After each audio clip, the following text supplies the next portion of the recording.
Telangana BJP के सरबराह बंडी संजय ने सवाल किया कि चीफ मिनिस्टर चंद्रशेखर राव हैदराबाद में वजीर-ए-आजम मोदी के प्रोग्रामों में क्यों शरीक नहीं हुए। उन्होंने चीफ मिनिस्टर के आज के शेड्यूल का इंकशाफ करने का मुतालबा किया। संजय ने कहा कि उन्होंने चीफ मिनिस्टर का बहुत इंतजार किया, वो उनके एजाज में एक शाल भी लेकर आए थे। उन्होंने सवाल किया कि अगर मुल्क के वजीर-ए-आजम रियासत की तरक्की के लिए हैदराबाद आते हैं तो केसीआर क्यों उस तकरीब में नहीं आ सकते। संजय ने मुतालबा किया कि चीफ मिनिस्टर जो मुसलसल मरकज पर तरक्की में ताउन न करने का इल्जाम लगा रहे हैं, अब तेलंगाना के अवाम को जवाब दें। उन्होंने कहा कि केसीआर रियासत की तरक्की नहीं चाहते। उन्होंने इल्जाम लगाया कि मरकज रियासत की तरक्की के लिए पाबंद अहद है, लेकिन रियासती हुकूमत ताउन नहीं कर रही है। राष्ट्र मुख्यमंत्री ఇవాళ తెలంగాణ సమాజానికి క్షమాపణ చెప్పాలను, తెలంగాణ సమాజానికి సమాధానం చెప్పాలను.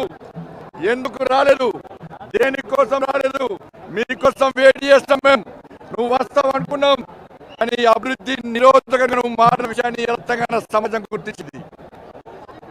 అప్పటి నుంచి మొదటి నుంచి మోడీ గారు చెప్తున్నారు, ఎన్నికలు వేరు రాజకీయాలు వేరు.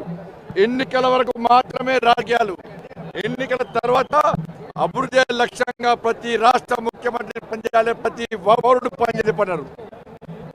నిన్న కూడా రాష్ట్ర ముఖ్యమంత్రి రిక్వెస్ట్ చేశారండి, రాష్ట్ర ముఖ్యమంత్రి గారు మీకోసం చైర్ వేస్తారు, మీకోసం శాల్వా రెడీ పెడతా, మీరు వస్తే దేశ ప్రధానితోనే సన్మానం చేస్తా, నేను కూడా మీకు సన్మానం చేస్తా అని చెప్పి నాతో పాటు శాల్వా కూడా పట్టుకొచ్చిన.